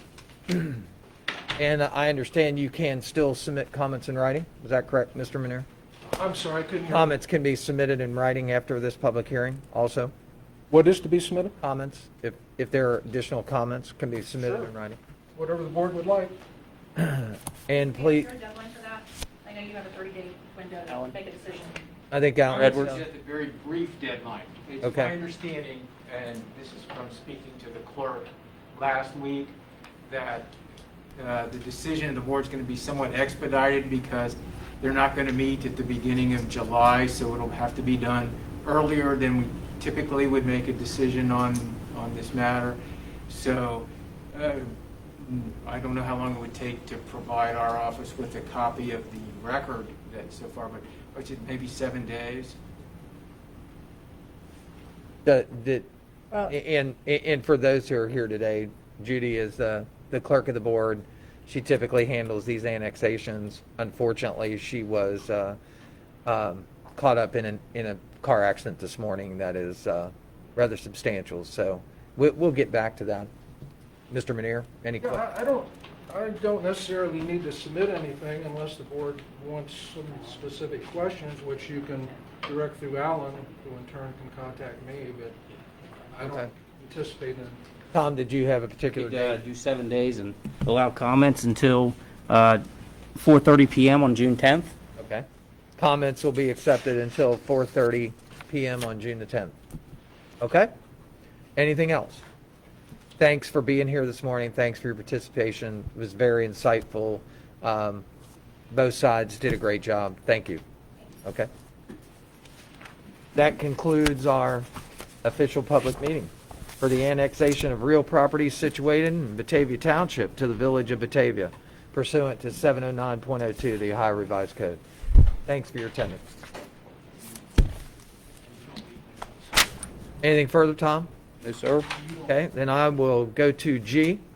I'm requesting an executive session pursuant to Section 121.22 G3 of the Ohio Revised Code to confer with the prosecuting attorney regarding pending or imminent litigation. Do I have a motion to go into executive session? I'll make the motion. Dead on. Second. Roll. I'll second. Okay, I'll let Ed second that. We have received a motion and a second to go into executive session. Roll call, Debbie. Mrs. Corcoran? Yes. Mr. Humphrey? Aye. Mr. Painter? Yes, we will move into executive session. We will return and we will conduct further business. Thank you.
We are back from executive session. There were no actions taken and no decisions made, and we will move on with our agenda.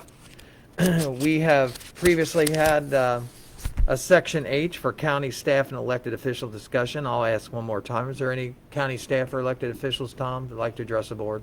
No, sir. Then I'll go to I for member comments. Board members, any comments about the meeting today? Hold on a minute. We've got some technical difficulties. Your audio was off. Okay. Start over. We'll just start over. We're back from executive session. There were no actions taken and no decisions made. We will move from G to H in our agenda. County staff elected official discussions. Tom, county staff or elected officials that wish to talk to the board today? None?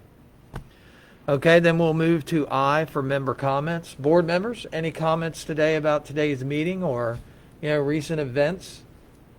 The only comment I have is a reminder to everyone that this is a great opportunity to go to Job and Family Services. They're offering you an opportunity for all the payers, whether you're women or men, to do something about your child support. You can contact Clermont County, and that's under Clermont Support Kids at jfs.ohio.gov. This is your opportunity to come in with a 1-month payment, keep yourself out of having any further litigation against you, to be able to make sure you could set up for a future hearing and get something accomplished on your child support. Hamilton, all the different counties do this every year, and Clermont County is 100% supportive of taking care of our children. Please participate. This is a great chance to do so. Thanks, Commissioner Corcoran. Anything further from any of the board? Well, with that, I would ask for a motion to adjourn today's meeting. I'll second. It's been moved and received a second. Roll call, Debbie. Mr. Humphrey? Aye. Ms. Corcoran? Yes. Mr. Painter? Yes. That concludes our meeting of June the 3rd, 2020. Thanks for joining us on Facebook and social media or by teleconferencing. And if you need to see the information again, obviously that'll be posted on our website at Clermont County Board of County Commissioners. Thank you for attending today, and we hope you all stay safe and have a great rest of the week. We'll see you this coming Wednesday. Thank you.